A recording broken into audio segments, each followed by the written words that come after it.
नहीं, नहीं, नहीं दोस्तों, ऐसा भी नहीं है कि सरकार कुछ भी नहीं कर रही है आम जनता के लिए।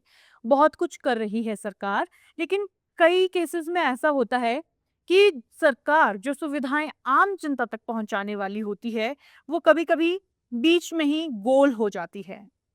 19 अगस्त 2025 को दैनिक जागरण अखबार में एक न्यूज़ छपी जिसकी हेडलाइन थी, करोड़ों डकारने वाले 2 निजी अस्पताल होंगे ब्लैकलिस्ट। इस खबर के मुताबिक कुल्लू और मंडी जिला के 2 प्राइवेट हॉस्पिटल आयुष्मान भारत योजना के तहत घोटाला कर रहे थे। वही आयुष्मान भारत योजना जिसे हम लोग आयुष्मान भारत प्रधानमंत्री जन आरोग्य योजना के नाम से जानते हैं और जिस योजना के तहत भारत देश के लगभग 12 करोड़ गरीब परिवार सालाना 5 लाख रुपए के हेल्थ कवरेज पा सकते हैं सेकेंडरी और टर्शरी ट्रीटमेंट के लिए। मोटे-मोटे तौर पर जिन इलाजों के लिए हॉस्पिटलाइज होना पड़ेगा, स्पेशलिस्ट की ज़रूरत पड़ेगी, ऑपरेट करना पड़ेगा या फिर बड़ा खर्चा आएगा, कुछ ऐसे ट्रीटमेंट्स के लिए। देश के लगभग 40% गरीब लोग, लगभग 55 करोड़ गरीब लोग इस स्कीम का फ़ायदा उठाने के लिए एलिजिबल हैं। अब 2024 में enforcement directorate ED in hospital में छापा मारती है और उन्हें कई फर्जी रिकॉर्ड मिलते हैं। हॉस्पिटल्स की मैनेजमेंट कई फर्जी मरीज बनाती है और करोड़ों रुपए का पैसा हड़प लेती है। इस धोखे का पता तब चलता है जब कुल्लू और मंडी के कुछ एक मरीज ये शिकायत करते हैं कि उन्होंने कभी इलाज करवाया ही नहीं और उनके नाम पर ये क्लेम इंश्योरेंस का क्लेम बन रहा है। तो ईडी ने यहाँ पर जांच शुरू की और कई सस्पेक्टेड फाइल्स, कई झूठे बिल्स और कई झूठे सिग्नेचर बरामद किए।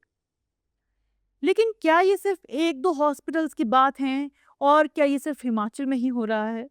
नहीं, देश भर के कई जगहों पर यही हाल है।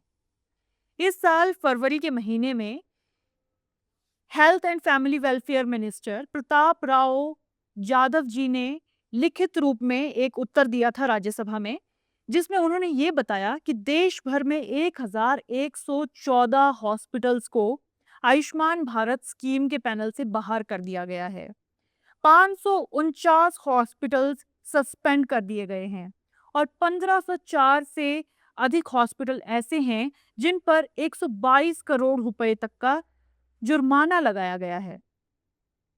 अब यहाँ पर तो बात है कि कुछ हॉस्पिटल्स जो आम जनता तक पैसे पहुंचने थे, उनको कहीं पहले ही खा रही है और कई खबरें ऐसी भी आ रही थी बीच में कि कई हॉस्पिटल खुद से ही इस स्कीम से पीछे हट रहे हैं क्योंकि या तो सरकार इंश्योरेंस के पैसे देरी से दे रही है या फिर जितना बिल बनता है उससे कम पैसे हॉस्पिटल्स को मिल रहे हैं।